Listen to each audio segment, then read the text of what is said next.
This is a recording for AIUK, the Attic Inscriptions in UK Collections project.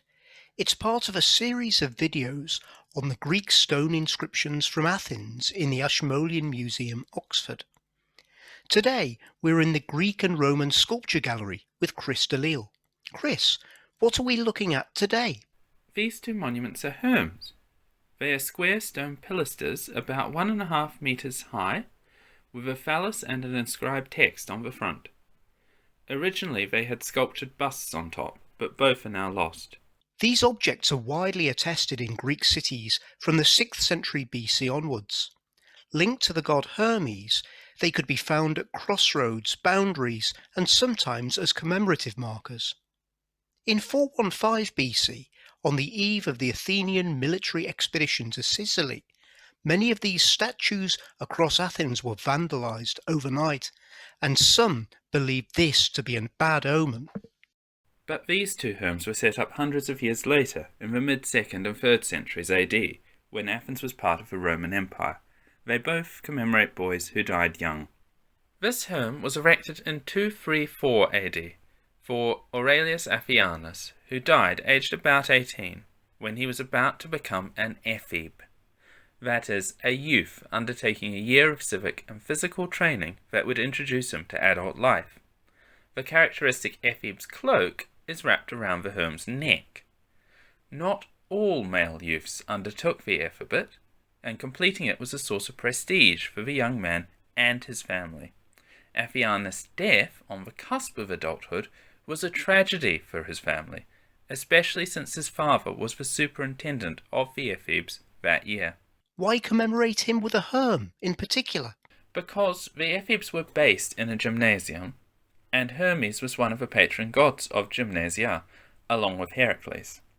Over 100 Herms were set up in the ephebes' gymnasium, the Diogeneon, in the imperial period, but they mostly commemorate the superintendent.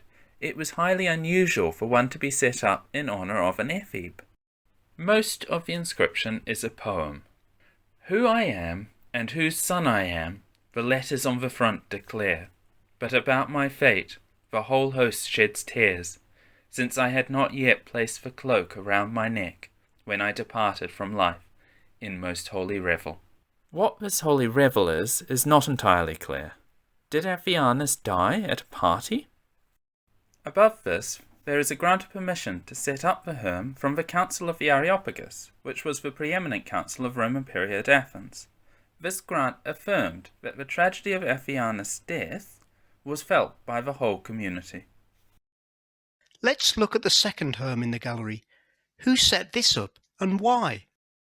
This Herm was set up by Herodes Atticus, Athenian orator, Roman senator, the richest man of his day, and personal friend of Emperor Marcus Aurelius.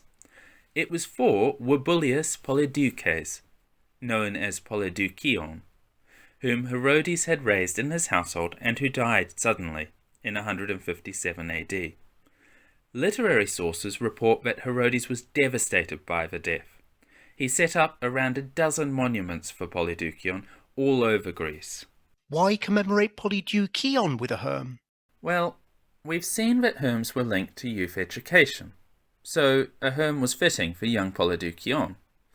Herms were also associated with Athens' classical heritage, so it also fit Herodes' public persona, which revolved around his mastery of paideia, that is, Greek literary culture and rhetorical education. Does the inscription say much about Polydeukion? Well, the first few lines are a poem. Hero Polydeukion. At this crossroads, once, I used to wander with you. Herms were traditionally set up at crossroads, and there was a popular allegory in which young Heracles stands at the crossroads, choosing between virtue and vice with the help of philosophy. Herodes is thus presenting himself as the loving older man, guiding youthful Polydeukion through philosophy, on the model presented by Plato in the Symposion. But most of the inscription is a long curse, which appears on all Herodes' monuments for Polydeukion, and reads in part, In the name of the gods and heroes, anyone who pulls down or removes these statues' images, they and their family shall die terribly. Were curses like this normal?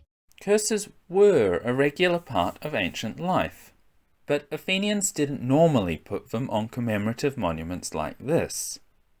We saw with the Herm of Aphianus that setting up honorific monuments required permission from the Areopagus, but for whatever reason, Herodes didn't ask for permission. Literary sources specifically mention these Herms as an example of how Herodes' wealth allowed him to ignore civic laws and norms in a way that the Athenians found offensively arrogant. The curse was meant to protect the Herm from their reprisals. Herodes seems to have become more anxious about the safety of the monuments over time, adding 2 further curses on the side of the Herm. The curses seem to have worked. Herodes' own gravestone was defaced by the Athenians after his death, but this Herm survived, ultimately incorporated into a church in the Middle Ages. Where can people find out more about these inscriptions? These inscriptions appear in AIUK Volume 11, Ashmolean, as numbers 15 and 16, and the text and translation are on the AIO website, linked in the description below. You can learn more about ephebes in our video on the monument honouring the ephebes in the British Museum, which is also linked below. And in a future video we'll talk about other ephebic inscriptions in the Ashmolean.